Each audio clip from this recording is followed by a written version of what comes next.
वर्षा पाग को गरम गरम मुसमुसिया बरा सांगरे घुगुनी देखिकी पाटिरे पानी आसी जाउची ना। बाहर क्रिस्पी भीतर सॉफ्ट जमिति गांगुराम रे मिले ठीक सेमिति। आसंत बनैबा। जय जगन्नाथ। सोनी जोड़िया रेसिपी को आपण समस्त को बहुत बहुत स्वागत। एठी मु 250 ग्राम बिरी को 5 ରୁ 6 घंटा हब बतुरैकी रखिथिली। मु चोपा छड़ा बिरी नैची, आपण चोपा लगा बिरी भी नै परिबे। सेथिरे बराटा आउ टिके टेस्टी लागे। एबे आमे बिरी को जार रे देके ग्राइंड करनबा, किंतु पानी कम से कम देबे जेतिकी रे बिरीटा भलो से बाटी हे परिबो। अल्प अल्प करके बाटिले पानी कम लागिबो आ भलो से बाटी भी हे जिवो। एठी देखंतु मु सब को भलो से बाटी नैची। एबे आमे याकू गोटे डायरेक्शन रे लगातार फेंटिबा। मु हाथ रे करूची, आपण व्हिस्कर रे भी कर परिबे।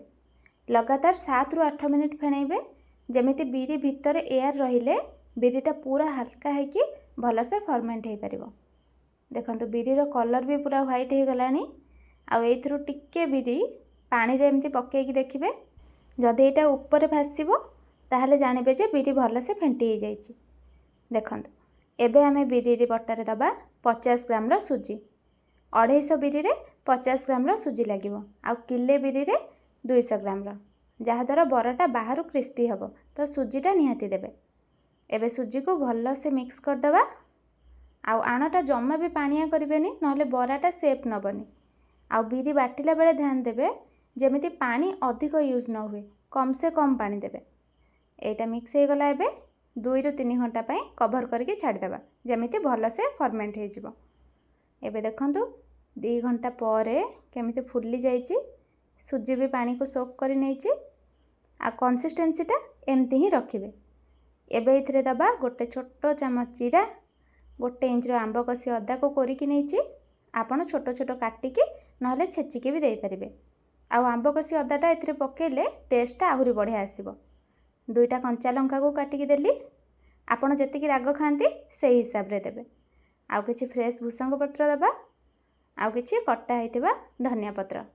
स्वाद अनुसार लूण दे देकी भलो से मिक्स कर दबा। ए आणाटा आपण जेते फेणैबे एटा सेतिकी हल्का हबो आ बराटा भी भितरु सेतिकी सॉफ्ट हबो। एबे एटा हमर रेडी हो गला। फ्राई करबा पई तेल गरम करबा। तेल भलो से गरम हेतिबा दरकार, किंतु मीडियम फ्लेम रे रखिबे। अल्प टिके आण पकेइबे, देखिबे एमती टिके टिके बबल्स बाहरिबो आ सेटा ऊपर को उठी आसीबो। ताहले जानिबे तेल परफेक्ट गरम हेछि। एबे मु देखैबी बरा को सबुठु सहज प्रोसेस रे केमिति शेप देबे। गोटे टंकी पछपटे टिके पानी हाथ मारिकी ता ऊपर एमती आण को रखिकी गोटे होल करदेबे। आ ताको तेल रे आराम से छाड़ देबे। नहले आपण चाहिले आको हाथ रे भी करि परिबे। हाथ को टिके पानी हाथ करिकी डायरेक्ट हाथ रे आण नेकी गोटे होलटे करदेबे। आ ताको एमती तेल रे छाड़ देबे।